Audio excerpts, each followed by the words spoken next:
Hello guys, my name is Sushil Pandey और आज का वीडियो है अटल बिहारी वाजपेयी जी के ऊपर। वो ग्वालियर में जन्मे थे साल 1924 25 दिसंबर में। उनके माँ बाप टीचर थे और उनको उनको डर लगता था हमेशा कि अम, सब लोग उनका मजाक उड़ाएंगे। लेकिन फिर उन्होंने जब अपना कॉन्फिडेंस गैदर किया उसके बाद वो छा गए पूरे स्कूल में। 12 साल की उम्र में उन्होंने आरएसएस को ज्वाइन किया था साल 1936 में। फिर उनकी मुलाकात राजकुमारी कौल से हुई जो उनकी फ्रेंड थी कॉलेज में। फिर जब आरएसएस उन्होंने ज्वाइन किया तो उसके बाद तो वो बहुत ज़्यादा रैंक्स में वो बढ़े। लेकिन लेकिन आरएसएस ने कभी भी क्विट इंडिया मूवमेंट को सपोर्ट नहीं किया। एक बार अटल बिहारी वाजपेयी ने किया था कि अंग्रेज़ का झंडा हटा के उन्होंने इंडिया का झंडा लगा दिया था, जिसकी वजह से वो पकड़े गए थे और उनको 44 डेज तक उनको पकड़े रखा। फिर जब आज़ाद हुआ तो उन्होंने अपना नॉमिनेशन फाइल किया था राज्यसभा के लिए, मतलब लोकसभा के लिए। 50 साल तक वो उसमें रहे, फॉर 50 ईयर्स। फिर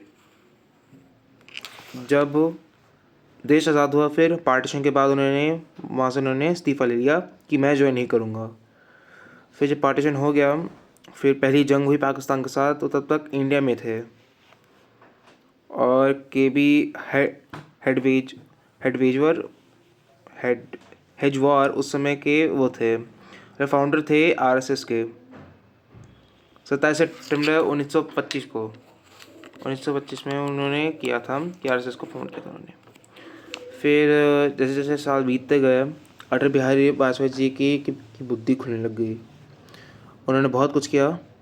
सबसे पहले उन्होंने अपना नॉमिनेशन फाइल किया था उसमें राज्यसभा में, जिसकी वजह से लोकसभा में उन्होंने अपना डाला था कि मैं लोकसभा में इलेक्ट होना चाहता हूँ, वो इलेक्ट हो गए। फिर नेहरू जी जब हमारे पहले प्राइम मिनिस्टर बने थे कंट्री के, तो अटल बिहारी वाजपेयी जी उनकी बहुत तारीफ़ करते थे। वो जो बोलते थे उससे तो मतलब अगर मैं अपने विषय से कहूँ तो नेहरू जी काफ़ी इम्प्रेस थे। एवं उन्होंने ये भी कहा था कि one day he will become the PM of India. लेकिन जब भारत चाइना का युद्ध हुआ था साल 1962 में, जिसमें हमारे सोल्जर्स लार्ज स्केल में मर गए, एंड दैट्स द रीज़न कि कभी भी ऐसा ऐसा पहली बार हुआ कि पूरा देश यूनाइट हुआ। और नेहरू जी को बहुत ज़्यादा इंटरनल क्रिटिसिज्म झेलना पड़ गया, सिर्फ lack of political will, fear की वजह से। अटल बिहारी वाजपेयी जी जानते थे कि अगर काम करना है तो वो वाला काम वो दिल से नहीं करते थे, वो दिमाग से करते थे काम। मतलब यहाँ से मतलब अपने माइंड के थ्रू सारा काम करते थे, क्योंकि किसी भी चीज़ को काम करने के लिए वो अपना दिमाग चलाते थे हमेशा। फिर 1951 में उन्होंने भारतीय जंग संघ को ढूंढा था। 1977 तक चला। फिर उन्होंने जनता पार्टी ढूंढी। 1977 की इमरजेंसी में वो खारिज। उसके बाद साल 1980 में उन्होंने भारतीय जनता पार्टी ढूंढी विद हिज फ्रेंड एल के अडवाणी।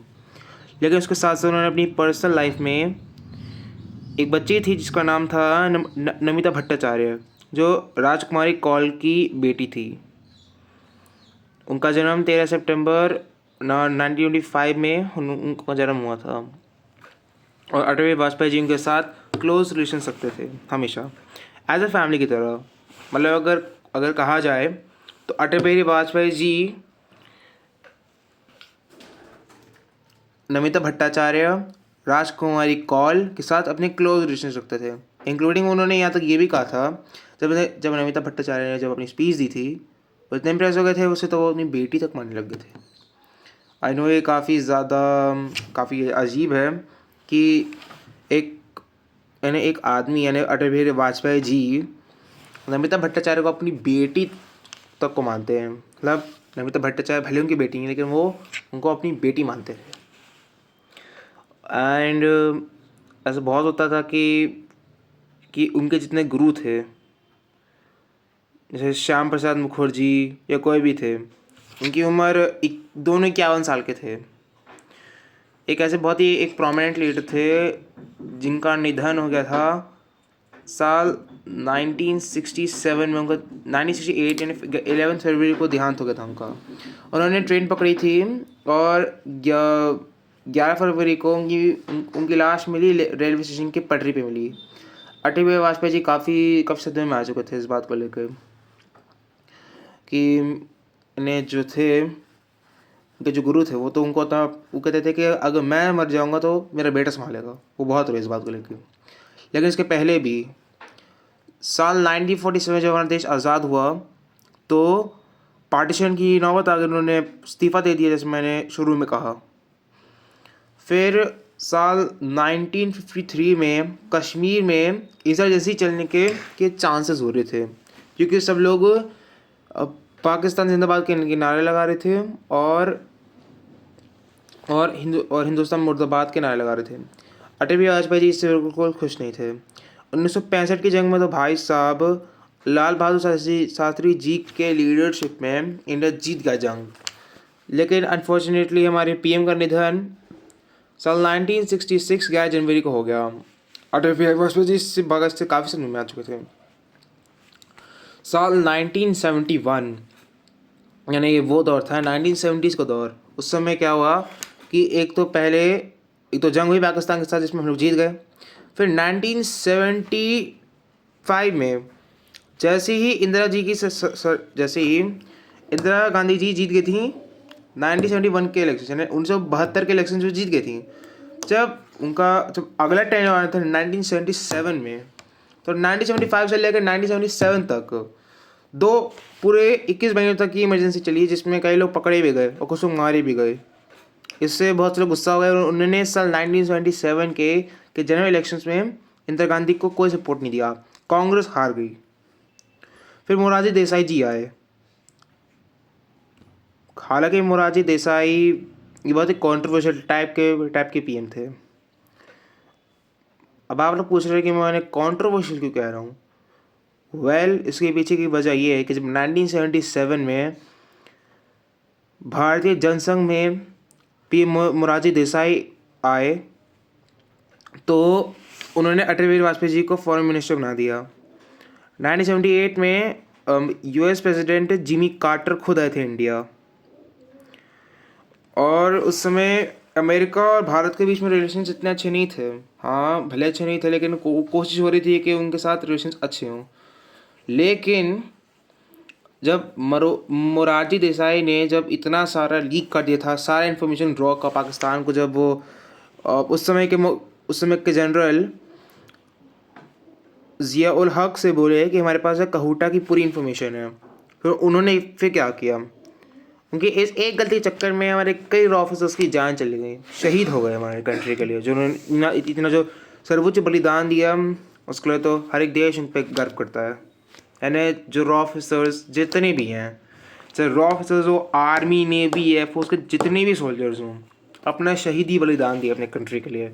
उन्होंने अपने बारे में एक बार भी नहीं सोचा है। तो मोरारजी देसाई को बहुत ज़्यादा क्रिटिसिज्म झेलना पड़ गया पूरी के पूरे कंट्री से और बाद में जाकर उनको इस्तीफ़ा देना पड़ गया। मतलब वाजपेयी जी ने भी इस्तीफ़ा दे दिया था। और वाजपेयी जी पहले ऐसे आदमी थे जिन्होंने यूनाइटेड नेशंस की जनरल असेंबली में उन्होंने पूरी हिंदी में बात की और ऐसी बात की ऑडियंस भी पागल हो गई उनके लिए, यानी कि पागल हो गए उनके लिए। They got crazy, they got happy. उनको वो हैप्पी भी थे, पागल भी हो गए। मतलब अटल बिहारी वाजपेयी जी के एकदम पीछा पड़ गए थे क्योंकि लाइकिंग रेट ही तो इतनी बढ़ गई थी सबके सामने। एक बहुत ही रिस्पेक्टफुल लीडर बन चुके थे सबके सामने। फिर 1980s का दौर है। अब मैंने जैसे कहा था कि 1980s का दौर भारत का सबसे वर्स्ट डेकेड में से एक था, लेकिन अटल बिहारी वाजपेयी जी के लिए अच्छा दौर था क्योंकि भारतीय जनता पार्टी ढूंढी गई थी। क्योंकि इससे पहले भारतीय जनसंघ थी, फिर उसे डिसॉल्व करके फिर जनता पार्टी है, फिर जनता पार्टी को डिसॉल्व करके फिर भारतीय जनता पार्टी आई। उससे पहले 1980s में इंदिरा गांधी जी जीत गई थी। लेकिन हुआ ये कि साल 1984 में ये हुआ कि ऑपरेशन ब्लू स्टार लॉन्च हो गया। अब इस ऑपरेशन ब्लू स्टार के लॉन्च होने से क्या हुआ, कई सिख लोग मारे गए। यानी कि उनका मेन एम था कि खालिस्तानी मिलिटेंट्स को मारेंगे, लेकिन मिलिटेंट्स को मारने के चक्कर में क्या हो गया, मासूम सिविलियंस मारे गए। और यही से शुरू हुआ इंदिरा गांधी जी का एक dark tenure from June 1984 to 31 October, यानी 4 महीने का एक डार्क पीरियड शुरू हो चुका था उनका। 1 जून से लेकर 10 जून तक कई सारे खालिस्तानी मिलिटेंट्स के साथ साथ सिविलियंस भी मारे गए थे। मान लीजिए जैसे कि 200 मिलिटेंट्स थे तो 200 की जगह पे 300 मार दिए। यानी इतनी ज़्यादा मास मर्डरिंग हो गई कि इंदिरा गांधी सिख इंदिरा गांधी से नाराज़ हो गए थे। आर्मी से नाराज़ तो बिल्कुल नहीं थे, क्योंकि भला क्यों आर्मी पे क्यों करेगा, क्योंकि ऑर्डर किसने दिया, पीएम ने दिया। अब इसका जवाब में बीएन सिंह और सुशांत सिंह ने क्या किया, दोनों ने इंदिरा गांधी जी को गोली मार दी। एक ने बंदूक से मारा, रिवॉल्वर से, और एक ने stern submachine gun burst fire में धड़ धड़ धड़ गोली चलानी शुरू कर दी। पूरे के पूरी 33 गोलियां लग गई उन्हें। और उसके बाद फिर शुरू हुआ कि उसमें हुआ ये कि पूरे देश भर में एंटी सिख राइट शुरू हो गए। 17,000 सिख मारे गए। फिर राजीव गांधी पीएम बने। राजीव गांधी के पीएम बनने के बाद से भारत में आईटी का रेवोल्यूशन आने लगा। फिर 21 मई 1991 को राजीव गांधी को लिट्टे के सुसाइड बॉम्बर्स ने मार डाला। और राजीव गांधी बस 1989 तक रहे थे पीएम। 1989 में फिर एक अमेंडमेंट पास हुआ जिसकी वजह से पहले लीगल एज थी 21, फिर बाद में जाके 18 कर दिया। राजीव गांधी जी का असासिनेशन के बाद दोबारा चुनाव हुए। 1982 के चुनाव हुए थे, इसमें लोग जीत गए। मतलब 1992 में वीपी सिंह जी की सरकार थी। अब वीपी सिंह जी की जब सरकार थी, मतलब मैं 1990s की बात कर रहा हूँ, कि उन्होंने कार सेवक के ऊपर गोली चलवा दी थी। कार सेवक उन्होंने गोली नहीं चलाई, उत्तर प्रदेश की पुलिस ने उन पर गोली चला दी थी, जो मुलायम सिंह ने ऑर्डर दिया था गोली चलाने का, जो कार सेवक आ रहे थे। अब इसके बाद सीधा डायरेक्ट खलास होना शुरू हो गया। 6 दिसंबर 1982 में क्या हुआ, यानी मैं आपको 1990 के दौर जैसे मैंने आपको बताया कि कार सेवक पर गोली चलाई गई थी। और अटल बिहारी वाजपेयी जी काफ़ी ज़्यादा दुखी थे इस बात से कि उन्होंने ऐसे कि वीपी सिंह जी रोक सकते थे, और वीपी सिंह की सरकार तक गिर गई कार सेवक को मारने के चक्कर में। फिर अटल बिहारी वाजपेयी जी की जब दोबारा सरकार आई थी, इसमें हुआ ये कि राम जन्मभूमि का था प्रोग्राम, तो 1982 के 6 दिसंबर में हुआ ये। तो क्या हुआ, जितने हिंदू थे वो मस्जिद पूरा उखाड़ दिए 6 दिसंबर 1952 में, नहीं 1992 में। आज से करीब 32 साल पहले तोड़ा गया उसे। इसके जवाब में क्या हुआ, हिंदू मुस्लिम में राइट शुरू हो गया, और एक दूसरे को जम के मारा पीटा काट डाला। अटल बिहारी वाजपेयी जी बहुत दुखी थे इसे। राजकुमारी कौल ने कहा कि उनमें उनकी गलती बिल्कुल नहीं थी, और अटल बिहारी वाजपेयी जी ने खुद कहा ये उनको ये बिल्कुल पसंद नहीं था, ये चाहते भी नहीं थे। ये नमिता भट्टाचार्य तो उनकी तो खुद की बेटी थी, भले बेटी नहीं थी लेकिन बेटी तरह मानते थे। अब साल 1990s का ख़त्म होने वाला था। 6 मार्च 1988 को उनको वापस से बना, यानी पहली बार इलेक्ट हुए थे साल 1996 में, क्योंकि वाजपेयी जी पहले प्राइम मिनिस्टर बने थे 13 दिन के लिए 1996 में बने थे, जब 4 साल हो चुके थे, मतलब 3 साल मान लीजिए। फिर वो 13 दिन तक पीएम बने, उसमें इंडिया बहुत डेवलप कर रहा था धीरे धीरे, क्योंकि ग्रेजुअल प्रोसेस के थ्रू होता है ये। फिर उन्होंने रिज़ाइन कर दिया। फिर साल 1988 से लेकर 1989 के बीच में, मतलब 6 मार्च 1988 को वो आके बन गए प्राइम मिनिस्टर बने। उनके इस टेन्योर में इंडिया ने न्यूक्लियर टेस्ट किए, लेकिन यूएसए को भनक तो उनको तो तब लगी थी जब आसमान में स्पाई सैटेलाइट से पकड़ लिया था। इसके बाद इंडिया पे सैंक्शंस लगाए गए, लेकिन सैंक्शंस का कोई असर ही नहीं हुआ क्योंकि इंडिया ने छुप के वो किया था ताकि ये उसको भनक तक ना लगे कि हमने किया है। और सैंक्शंस लग चुके थे, लेकिन इंडिया का फॉरेन इन्वेस्टमेंट डिक्लाइन भी हुआ। इसके बावजूद भी इन्हें हार नहीं मानी, क्योंकि क्योंकि हर एक आदमी किससे काम करता है, दिल से या दिमाग से। तो जितने साइंटिस्ट इंडिया के थे उन्होंने मेजरली दिमाग से काम किया, और इसी दिमाग की ताकत का यूटिलाइजेशन करके उन्होंने छुपके बम बना के फोड़ भी दिया। और CIA का तो लिटरली तो उसकी नाक नीचे गिर गई, नाक कट गई सबके सामने। और जब एक बार अटल बिहारी वाजपेयी जी उसमें पूजा कर रहे थे, वहाँ पे जहाँ पूजा चल रही थी, कोई भी हो भगवान हो, चाहे हनुमान जी हो, शिव हो या कृष्णा हो, तो वो कर रहे थे। करने के बाद क्या हुआ कि अब्दुल कलाम जी ने फ़ोन किया था उन्हें कि sir, Buddha is smiling, India has become a nuclear power. इसके बाद वो तो एकदम अटल बिहारी वाजपेयी जी सबसे ज़्यादा अब्दुल कलाम जी को पसंद करते थे, जिनके ऊपर मैंने ऑलरेडी एक वीडियो मैंने बना रखा है, आप चाहो तो मेरे चैनल पे देख सकते हैं उसे। मैंने काफ़ी डिटेल में एक्सप्लेन किया है कि कैसे एक एक मुस्लिम फैमिली, एक गरीब मुस्लिम फैमिली होने के बावजूद भी उन्होंने अपने रैंक्स को उन्होंने क्लेम करके वो एकदम टॉप पे गए थे। फिर जैसे हुआ तो लाल कृष्ण आडवाणी जी बहुत इम्प्रेस हुए इस बात को लेके कि हिंदुस्तान अब एक न्यूक्लियर पावर बन चुका है। सबसे पहले क्या हुआ, आपने एक सेक्रेटरी को बोला कि हमें वो करना है कि सबसे पहले मिठाई लेके मिठाई खिलाओ इन्हें।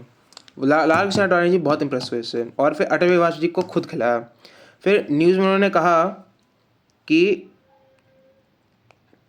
न्यूज़ में उन्होंने ये कहा कि हमने न्यूक्लियर टेस्ट हमने किया है, we have done nuclear test.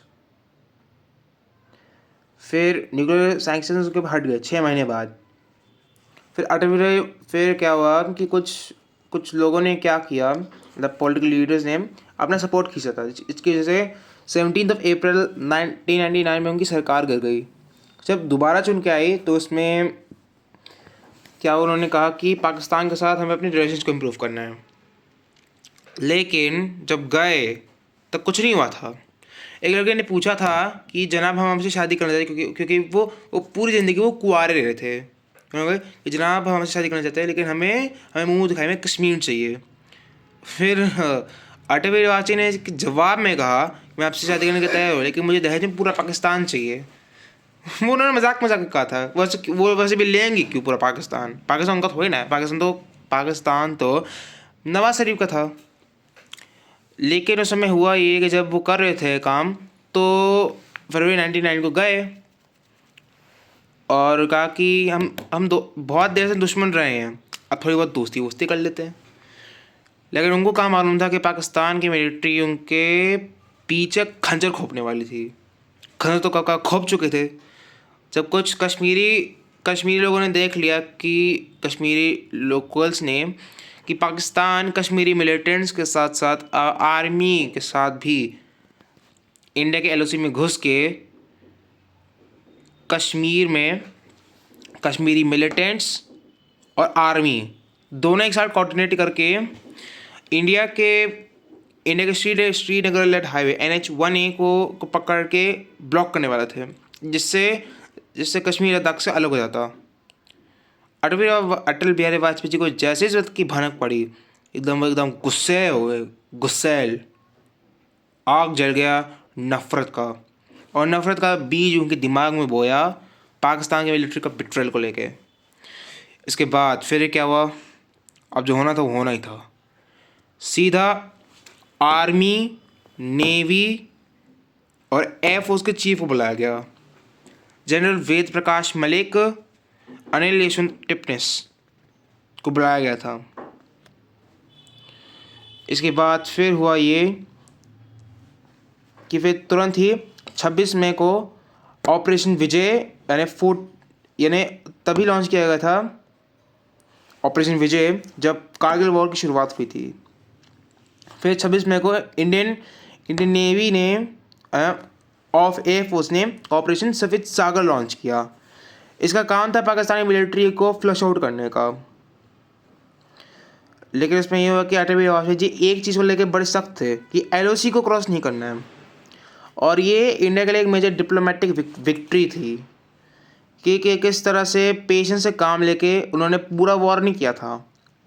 लेकिन पाकिस्तान को तो सबसे ज़्यादा ह्यूमिलेटिंग की बात तो तब थी जब इन्होंने उनको जंग में हरा दिया था और पूरा का पूरा पाकिस्तान जलील हुआ पूरी कंट्री में, यानी उनकी पूरी कंट्री ह्यूमिलेट हो गई। यानी मिलिट्री की इतनी बड़ी माइट थी कि तो पूरे हिंदुस्तान को जकड़ लेते। उनकी तो कैपेबिलिटी इतनी थी कि हिंदुस्तान को जकड़ तो लेते, लेकिन उनको कहाँ इतना मालूम था कि हिंदुस्तान की आर्मी पाकिस्तान की आर्मी से बेस्ट है। और हिंदुस्तान की आर्मी हमेशा एक ही चीज़ को रखती है, अपने वतन के प्रति हमेशा श्रद्धांजलि रखो। और कई 500 जवान हमारे पंचतंत्र को विलीन हो गए, लेकिन उन्होंने अपना बलिदान जो दिया है वो हमेशा रहेगा। हमारे जितने जवान मरे हैं 47, 62, 65, 71 और 1999 में 99 जितनी बार जंग लड़े हैं और जो बलिदान जो दिया है उसके शौर्य पे कोई सवाल नहीं उठा सकता। और 500 जवानों ने जितना उन्होंने अपना बलिदान दिया है, पूरा देश गौरव है उसके लिए। The country is very proud of them. उनको परमवीर चक्र मोस्टली उनको सेना मेडल या वीर चक्र उन्हें मिलता है, लेकिन उनके शौर्य के लिए बहुत काफ़ी है ये। फिर इसमें सबसे बड़ी दुख की बात तो ये थी कि अटल बिहारी वाजपेयी ने जितना काम किया था इंडो पाक रिलेशंस को इम्प्रूव करने का, सारा का सारा मिट्टी में मिल गया। और अटल बिहारी वाजपेयी जी ने सांसद में कहा भी था, लेकिन इससे पहले उस बात पर जाने से पहले मैं अपनी वो पूरी बात ख़त्म करना चाहूँगा कि जंग के ख़त्म होने के बाद जितने भी थे जवान हमारे, जितने जो थे 527 जवान हमारे शहीद हो चुके थे। 1363 यानी 1363 जवानों में शहीद हुए थे। 63 में हमारे कई जवानों में शहीद हुए थे। 1363 वर वुंडेड। काम्बापति नाचिकेता एक इंडियन एयरफोर्स के जवान थे जिन्होंने 2017 में उन्होंने रिटायरमेंट ली थी एयरफोर्स से, और ये इंडिगो एयरलाइंस में काम करते हैं। और पाकिस्तान पूरा जलील हो गया। इंटरनेशनल कम्युनिटी ने पाकिस्तान के इस एक्ट को कंडेम किया। दे कंडेम दैट एक्ट। लेकिन इससे पहले भी 1984 में उन्होंने इंदिरा गांधी जी को कंडेम किया था इस बात को लेके कि इंडियन आर्मी को, लेकिन इंडियन आर्मी इंटरवीन करेगी, लेकिन जो गवर्नमेंट का लैक ऑफ एक्शन प्लान था वो उसके अकॉर्डिंग कार्रवाई चलेगी। इंडियन आर्मी पे कोई कार्रवाई नहीं चलेगी। और जब जंग ख़त्म हुई तो अटल बिहारी वाजपेयी जी बहुत ही घातक सदमे में चले गए थे कि हमने इतना कुछ किया, मैं इतना बुढ़ा हो चुका हूँ, तब भी पाकिस्तान ने इंडिया को एक तो बिट्रे तक किया और रिलेशंस तक फ्रोज हो गए। इससे यही बात झलकती है कि बिल्कुल पाकिस्तान ने गलती की और वो आज तक एडमिट नहीं किया वो अपनी गलती। एक बार एडमिट किया था, पूरा पाकिस्तान सैंक्शन हो गया, उससे पाकिस्तान की पूरी इकॉनमी ध्वस्त हो गई। नवाज शरीफ ने बाद में जाके क्लेम किया कि उनके कम 4,000 जवानों के मारे गए। नवाज शरीफ ने मिलिटेंट्स के साथ साथ आर्मी तक को कहा था कि वो पीछे हट जाएं, लेकिन मिलिटेंट्स नहीं माने, और जो नहीं माने तो इंडियन आर्मी ने उन्हें फूंक दिया। फिर साल 2000 मार्च के महीने में अटल बिहारी वाजपेयी जी मिलने गए थे बिल क्लिंटन से मिलने के लिए। ये इंडिया की हिस्ट्री के 22 साल में पहली बार है जब 1978 में प्रेसिडेंट जिमी कार्टर आए थे। फिर इसके साथ साथ यूएस और इंडिया के बीच में बहुत ही अच्छे इकोनॉमिक टाइज चल रहे थे। साल 2001 में पार्लियामेंट्री अटैक के बाद नवाज शरीफ ने तुरंत ही ऑपरेशन पकराम लॉन्च किया। इसके अंतर्गत वो कुछ भी करके भारत की ज़मीन में घुसपैठियों को ख़त्म कर डालेंगे। और बात इतनी बढ़ गई थी कि न्यूक्लियर वॉर तक की आ चुकी थी धमकी कि पाकिस्तान न्यूक्लियर अटैक कर सकता है। लेकिन अटल बिहारी वाजपेयी जी न्यूक्लियर बम से डरने वालों में से नहीं थे। He was not afraid of nuclear war. उन्होंने यहाँ तक एक बार उन्होंने ये भी कहा था कि पाकिस्तान कल तक का सूर्योदय नहीं देख पाएगा। फिर जैसे तैसे करके वो प्रॉब्लम डिफ्यूज़ हो गई। फिर 2001 में उन्होंने सर्व शिक्षा अभियान लॉन्च किया, जिसके आज के इफेक्ट्स इंडिया में दिखते हैं कि 60% ड्रॉप आउट रेट कम हुआ है। उन्होंने बहुत कुछ डेवलप किया अपनी कंट्री के लिए। 2004 के इलेक्शन में वो हार गए थे, बट तभी वो हारे नहीं। वो हार गए थे तो उन्होंने दिसंबर 2005 में उन्होंने पॉलिटिक्स में रिटायरमेंट ले ली थी। फिर अपने पूरे जीवन के करियर में बच्चों को सिखाते पढ़ाते लिखाते तो सब थे, और वो बहुत ही रिस्पेक्टेड इंसान थे। वो 10वीं बार ऐसा हुआ था कि लोकसभा में वो दूसरी बार इलेक्ट हुए थे। और इसके साथ साथ में वो राजकुमारी कौल के साथ उनके काफ़ी अच्छे रिलेशन थे। मतलब जब हार गए थे चुनाव अपना, तो फिर साल 2005 में उन्होंने रिटायरमेंट ली थी पॉलिटिक्स से, दिसंबर 2005 में। और उनको हेल्थ इश्यूज भी उनको बहुत हो रहे थे। यानी जब 2009 में उनको जब चेस्ट पेन हुआ था, यानी जब उनको एक बार हार्ट अटैक आया था तो उनकी आवाज़ चली गई थी। और 3 मई 2014 में जब राजकुमारी कौल की जब मौत हो गई थी तो वो तो अंतिम क्रिया के लिए भी नहीं आए थे। और जब हार्ट अटैक आया था तो वो 2009 का चुनाव वो पार्टिसिपेट ही नहीं कर पाए। ऐसे करते करते करते करते 8 साल बीत गए, 8 साल। और उन 8 साल में उनको बहुत रिकॉग्निशन मिला। जैसे 2014 में गवर्नमेंट ऑफ इंडिया ने उनको रखा था गुड गवर्नेंस डे उनके नाम पे, और 2015 में उन्हें वो मिला पद्म भूषण। यानी 2015 में उन्हें भारत रत्न मिला, 1982 में उन्हें मिला था पद्म भूषण।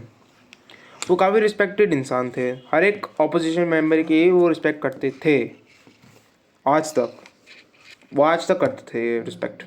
जैसे हर एक ऑपोजिशन लीडर उनको पसंद करता था हमेशा। और उसकी जैसे यही है कि अटल बिहारी वाजपेयी जी बहुत ही रिस्पेक्टेड इंसान थे। फिर अचानक से क्या हुआ, उनको स्ट्रोक आ गया। फिर 16 अगस्त 2018 में अनफॉर्चुनेटली उनकी मौत हो गई at the age of 93 years. उन्होंने कई पार्टी ढूंढी, कितना कुछ संघर्ष किया, प्राइम मिनिस्टर तक बने। उन्होंने सब कुछ किया अपनी कंट्री के लिए, उन्होंने सब कुछ किया। उनको बहुत सारे अवार्ड्स मिले, बहुत सारे। फिर अंतिम क्रिया की गई उनकी, बहुत हज़ारों डेलीगेट्स आए पूरे के पूरी कंट्री से उनको ट्रिब्यूट देने के लिए। सो मेरा भी ये मानना है कि he will be well respected person of India forever. And happy new year to all of you. Jai Hind.